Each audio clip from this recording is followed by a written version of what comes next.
711 का साल था जब तारिक बिन ज़ियाद मुस्लिम सिपा सालार खिलाफत उमविया के हुक्म पर अपने लश्कर के साथ हस्पानिया मौजूदा स्पेन की सरजमीन पर उतरा।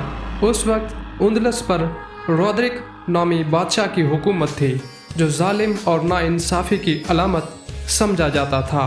तारिक को हस्पानिया में एक बागी गवर्नर जोलेन की हिमायत भी हासिल थी जो बादशाह रोदरिक से नाराज़ था। जब तारिक बिन ज़ियाद जबल तारिक के मकाम पर अपने लश्कर के साथ उतरे तो उनके सामने एक बहुत बड़ी आजमाइश थी।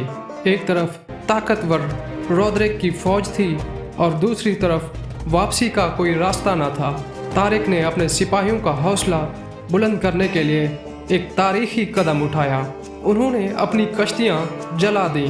उस मौका पर उन्होंने अपनी फ़ौज से तारीखी अल्फाज कहे, ऐ मुसलमानों, तुम्हारे पीछे समंदर है और सामने दुश्मन, अब या तो फतह नसीब होगी या शहादत। ये अल्फाज सुनकर लश्कर में जोश व वलवला पैदा हुआ और सब ने पूरी कुव्वत के साथ जंग के लिए कमर कस ली। अब इनके पास वापसी का कोई रास्ता न था सिवाय फतह हासिल करने के। तारिक बिन ज़ियाद की फ़ौज तकरीबन 12,000 सिपाहियों पर मुश्तमिल थी जबकि रोदरिक के पास तकरीबन 1 लाख फ़ौज थी। मगर तारिक ने अपनी हिकमत अमली और बहादुरी से दुश्मन को हैरान कर दिया। मुसलमानों ने एक ज़बरदस्त हमला किया और कई दिनों की जंग के बाद रोदरिक की फ़ौज मुंतशर होने लगी।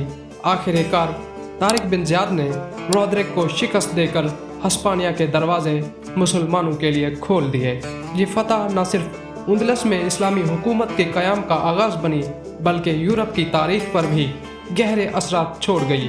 तारिक बिन ज़ियाद की बहादुरी, क़यादत और जंगी हिकमत अमली की बदौलत मुस्लिम अफवाज ने हस्पानिया पर कामयाबी हासिल की और तकरीबन 800 साल तक उंदलस में इस्लामी तहजीब का परचम लहराता रहा।